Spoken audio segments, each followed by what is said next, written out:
Hello, today we're going to go on a bit of a musical adventure with this computer here. And this has a bit of a story about it. You see, in the 1980s, especially the end of the 80s, there was lots of amazing music on the radio, on the television, specifically, the electronic music that was starting to become popular. And as a kid, you'd see this stuff and you'd go, I want to make this stuff at home. I want to be a music producer. But instead, you'd get something that sounds like this. The real studio equipment, the synths, the samplers, the drum machines, the tape machines, the mixers, all the bits that you were told you needed to make electronic music lived in studios and cost a lot of money in a time where even a single cassette would take more money than your paper round. And your home computer sounded like this. But in 1987, the Amiga 500 came out, and this took a lot of technology from its Amiga 1000 big brother, which was a lot more expensive. In particular, it took the audio outputs, and this was a 4-channel digital audio output, which although it was kind of crunchy, it was kind of 8-bit, it still gave you the opportunity to have a sampler at home, something that was previously only a studio item. And there was a lot of basic music software that you could get for the Amiga, but the problem was the musical instruments they gave you were fairly generic.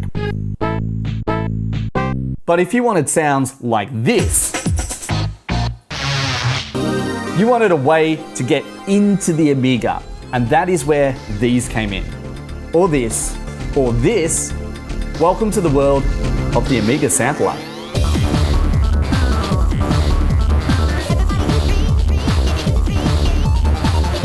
Recording audio to a computer in the 1980s wasn't that complex of an operation because you could get these audio chips which basically took in audio in one side and spat out a bit stream out of the other.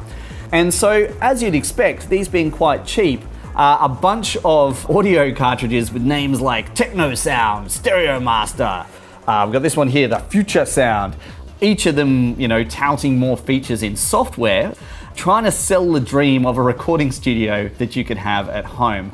But these were built to a price. And if you look inside some of these cartridges, it gets a little terrifying, especially if you know anything about electronics. But of course, if you knew anything about electronics in the 1980s, you could build your own sampler. And in fact, this little unit here has a preamp, it has audio controls for left and right, a little switch between your line in or your microphone, and you could plug this into the back of your parallel port and be ready to record in no time. In fact, we should do that right now. Let's have a look. Today we're going to use the Stereo Master, and inside the box is the cartridge with the input and the parallel port. And you can see here we have the floppy disk with the software on it. We've got a cable that allows us to plug into RCA. We've got the original receipt, thank you very much, £30. There we go. We've got the manual, which looks like it's kind of been put together. It's, a pretty manual way. Yeah, staples in the middle, and you can see it doesn't quite line up there. We'll forgive that. And then we've got some additional paraphernalia, and this is actually advertising the other products that they've got. And that's it on the back of the box. There we go. If you want to read it, have a pause.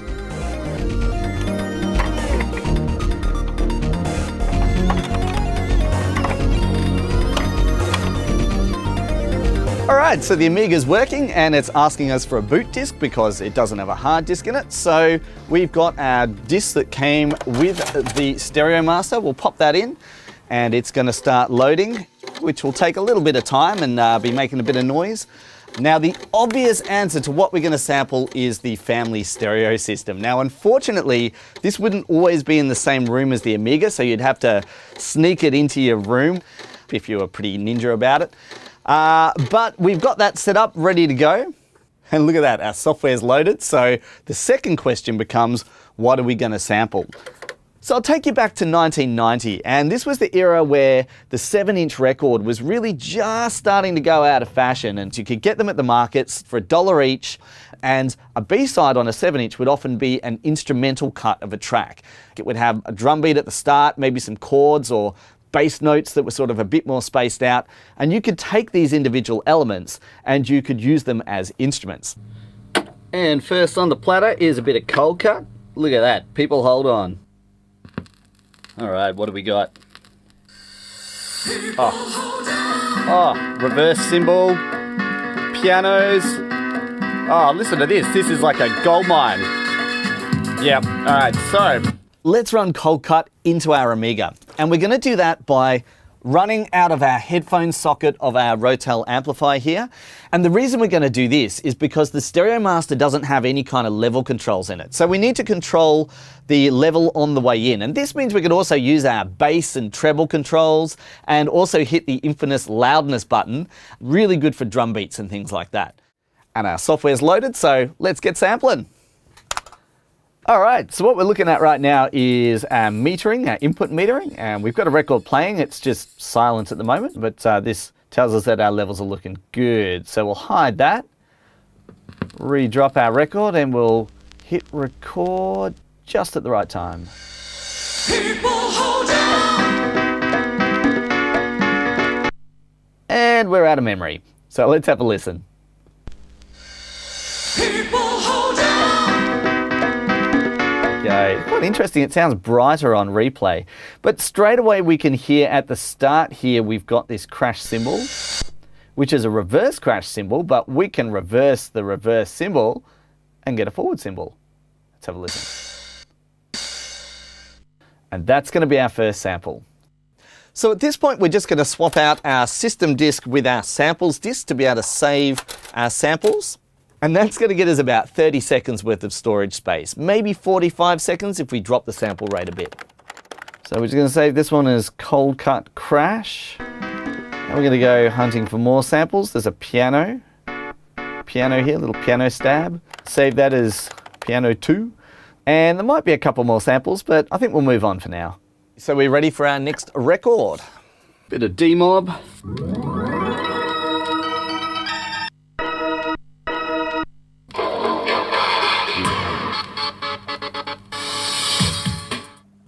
And this is one of my favorite childhood tracks.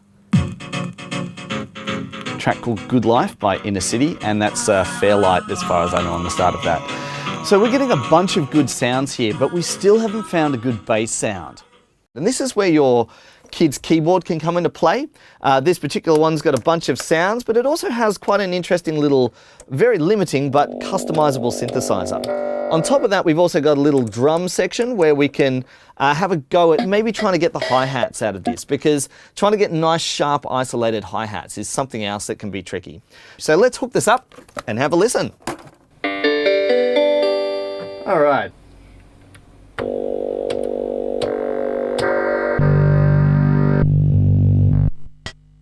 Yeah, it's not bad for a kid's keyboard. So you can see we've got a big list of samples here on our samples disk. So we're going to take that sample storage floppy and we're going to put it to one side, and we're going to boot from another floppy disk. And this is our tracker software. So with a 3-finger salute, the Amiga will reboot.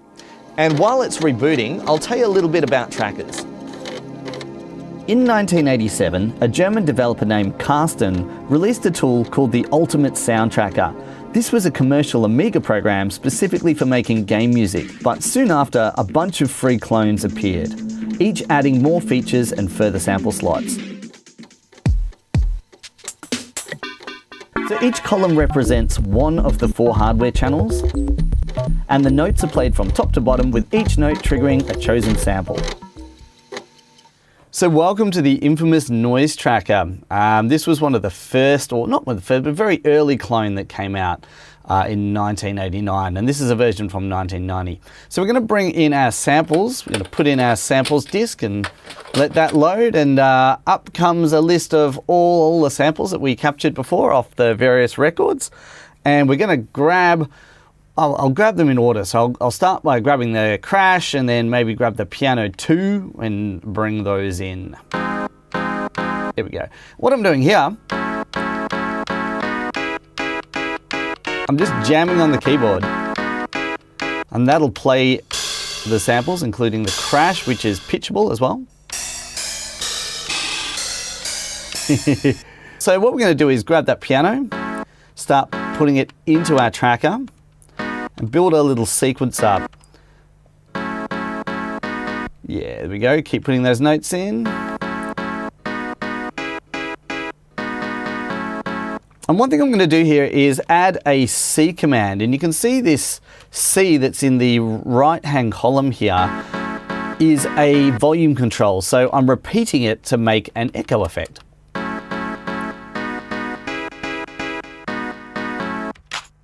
Let's get some hi-hats in there to begin with. The percussion is tuned as well. The Yamaha keyboard has quite a ring to it. I'm just going to hammer in a bunch of notes. You can hear that's the sequence. So it's hi-hats, but they're tuned as well. Ah, getting groovy. So we'll add some bass to that. Use the Yamaha bass that we captured. And I'm going to use both bass sounds here. I'm going to flip between the different bass sounds using column number 2, which is our instrument column.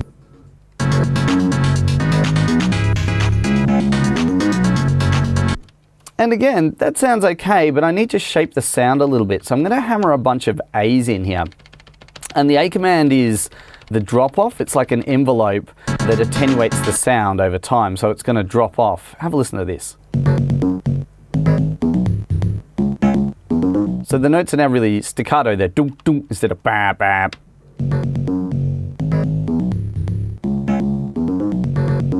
Yeah, I'm just gonna set the volume of that second synth to make it a bit quieter. All right. Needs one more thing, and that's a little bit of doof. So let's get those kick drums in. Got a little thing here. I'll just put those on the floor to the floor. And here's our groove. I'll introduce the different sounds so you can hear it. That's just our hi-hats. And I'm just jamming live here. Turning the kick on and off. Bring the bass in.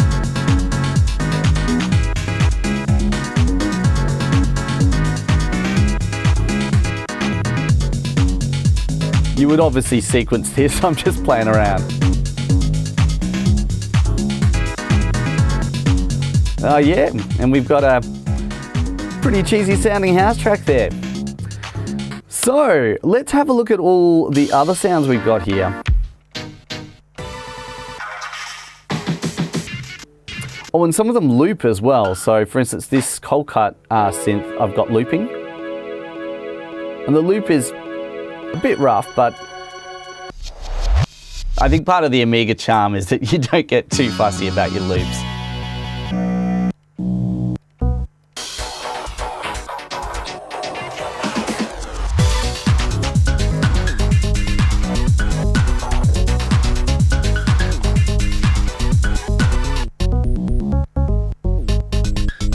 We've got the Yamaha synth, we've got chord stabs,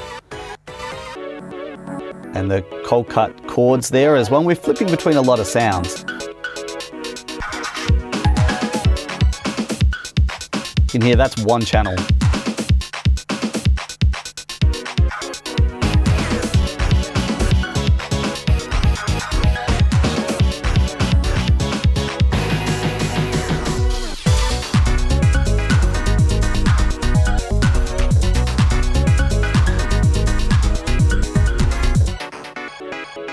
Oh, there's so much going on in that channel. Anyway, we better save this. So we'll go to disk operations and save module. And that's going to compile everything onto a floppy disk. All of the samples, all of the note data, everything all into one neat mod file. So while we're saving, let's have a look at some other mod files and I'll show you the source material and the resulting mod file.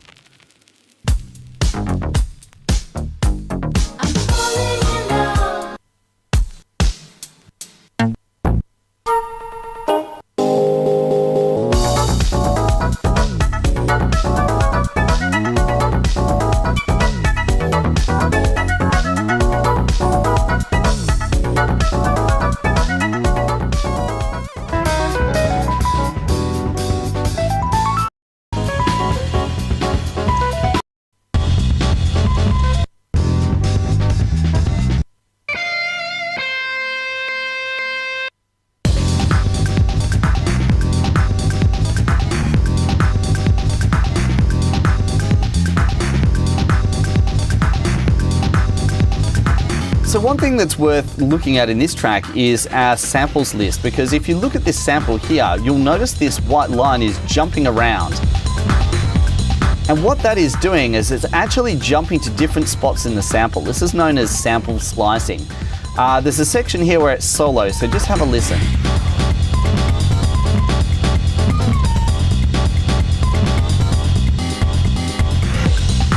And you can do that with one simple command, and you can copy and paste it to different samples as well. It's really handy.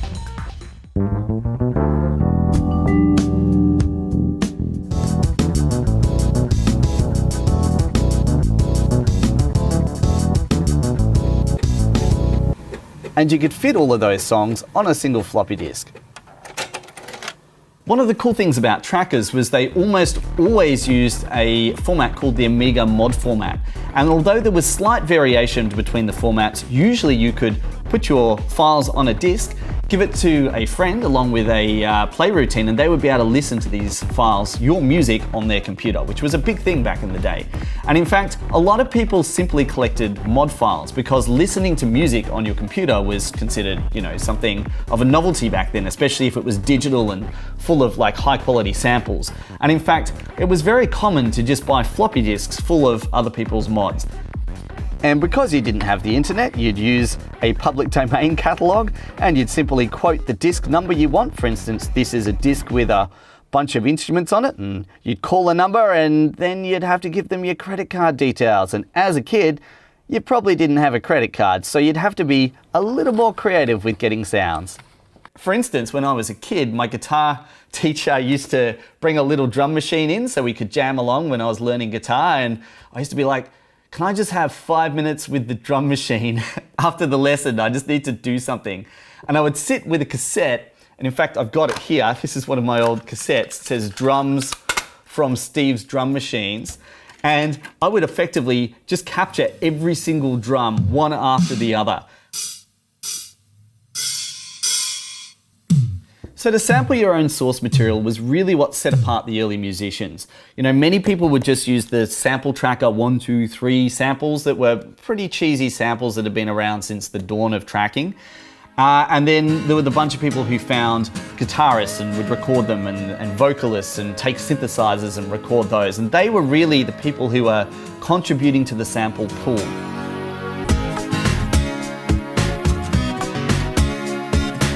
So what happened to these 8-bit samplers anyway? And I guess the story goes that technology just moved on. CDs became a thing throughout the early 90s. Even magazines like Future Music Magazine would give away free samples on their CDs as well. You could just buy whole compact discs full of samples from music stores. And this just meant it was a lot easier to get access to sounds and high quality sounds. Of course, the Sound Blaster. Big thing for the PC. Every PC shipped with one of these once CD-ROM drives became a thing, because to be multimedia compliant, you needed to have a sound card in your computer, and that suddenly meant that every computer had a line in and a line out. It came with your computer. So it was only a short period of time, I'm guessing 1988 to 1992, where the big commercial electronic music was being produced in these studios, and it was being sold to you as a dream of wonderland and knobs everywhere. Yet you could cheat your way into that same scene using something like a Commodore Amiga and a sample cartridge. And yes, it was a bit lo-fi and it was a bit scratchy, but it actually turns out once you crank one of these computers at a party, no one really notices. And yes, that is me on stage running similar 4-channel software to what we've just looked at through a 20,000 watt line array a couple of years ago in front of 3,000 people. So there we go. No one even knows these days when you're using one of these on stage, unless they're a bit of a nerd.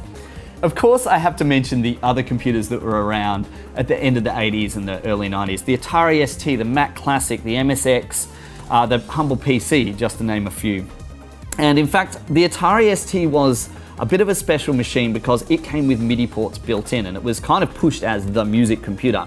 And it was, if you had a studio with synthesizers and drum machines and a mixing desk, you could use the Atari ST to control all of these devices straight from the box. And in fact, a lot of artists use just a sampler, something like a Akai S950 or other S series, just with the Atari, and they would have this combination, the Atari and the sampler, and so many early dance floor bangers, a combination of just the ST and a sampler. But a sampler was many thousands of dollars, and if you were a kid starting out with your home computer, you needed something you could buy for your birthday, with your pocket money, or for your paper round money, and this was the kind of sample technology that you ended up with. So if you want to check out a video with a bunch of these samplers and have a bit of a listen and a look to what's the difference between them, how do they work, all of that, I've made another video that goes into detail, which basically just unboxes each of these and has a bit of a hack around and a bit of a play. So feel free to have a look at that. The usual like thing and all of that stuff. There's a bunch of videos I've got planned for the future. So yeah, hopefully I'll see you soon. And if you're a musician, keep enjoying the sample life. And if you're a retro person, then I hope you found this bit of a step down memory lane. And if you're someone who's never heard of this stuff in their life and is like, well, I didn't know that existed, well, maybe you can get yourself a sampler and start having a twiddle.